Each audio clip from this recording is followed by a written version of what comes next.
Assalamualaikum warahmatullahi wabarakatuh. Perkenalkan, nama saya Jia Ananda dengan NIM 0102 1382 328150. Nah, pada kesempatan ini saya akan membahas tentang perbandingan antara teori Donat dengan teori ekonomi konvensional, yaitu klasik, neoklasik, dan Keynesian. Mungkin langsung saja ke slide selanjutnya. Oke, pada slide selanjutnya itu membahas mengenai pengenalan donat ekonomi. Nah, kita harus tahu dulu tuh apa sih itu donat ekonomi. Nah, donat ekonomi ini pertama kali dikenalkan oleh Kate Raworth pada tahun 2017 sebagai kritik terhadap ekonomi konvensional.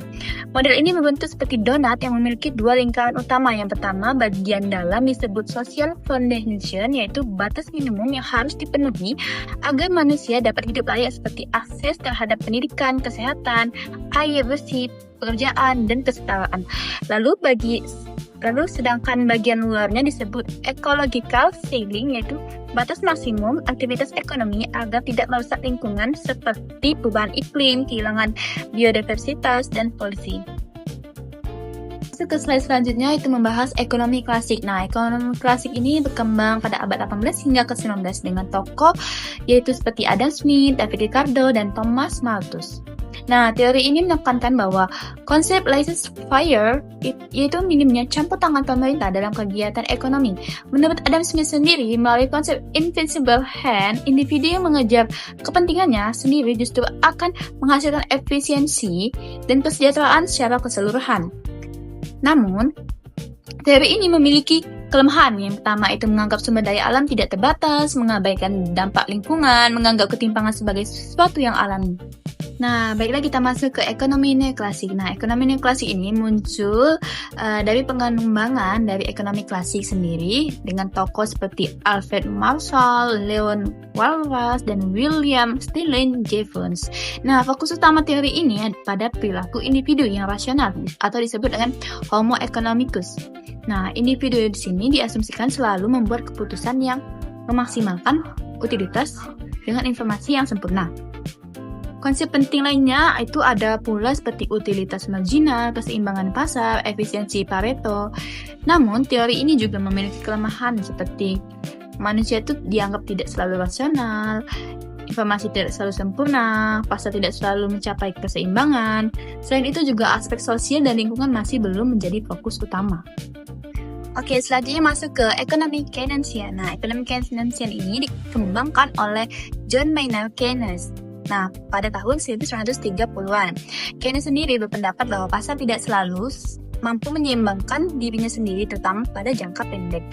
Oleh karena itu, pemerintah itu perlu melakukan intervensi aktif melalui kebijakan fiskal seperti pengeluaran pemerintah dan pajak. Nah, fokus utama dari teori ini itu yang pertama adalah permintaan agregat sebagai penentu output, stabilitas ekonomi, pengurangan pengangguran.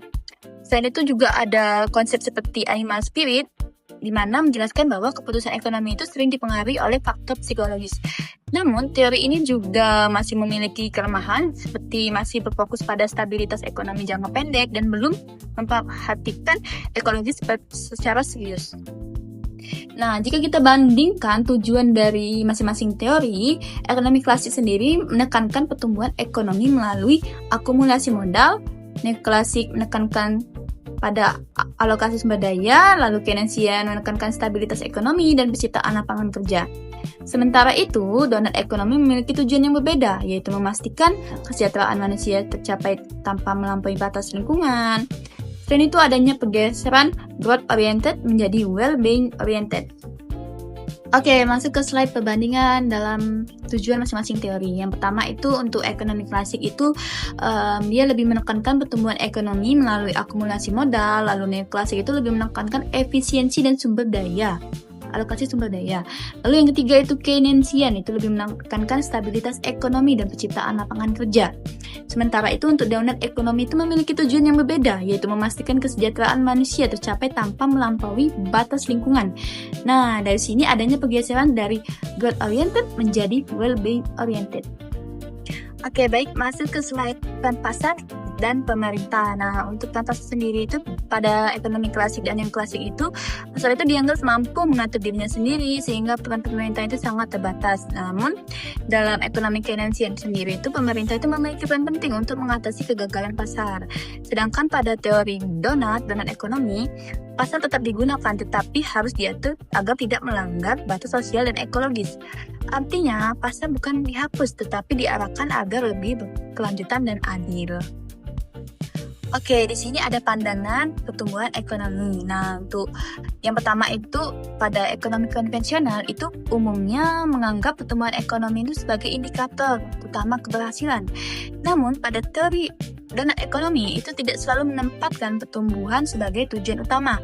Pendekatan ini disebut agnostik terhadap pertumbuhan, artinya pertumbuhan bisa penting tetapi bukan satu-satunya tujuan.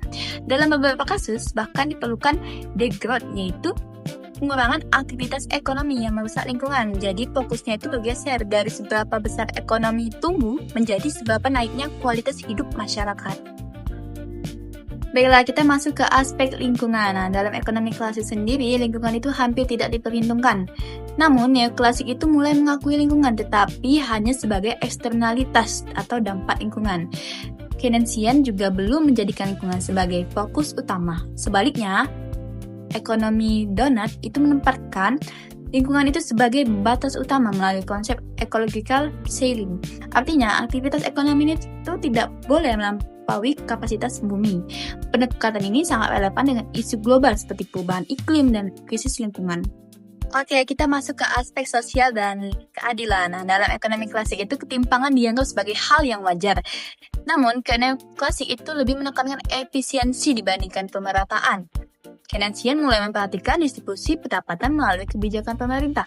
Namun, donat ekonomi itu memiliki pendekatan yang lebih progresif, yaitu keadilan sosial harus menjadi fondasi sejak awal, bukan diperbaiki di akhir.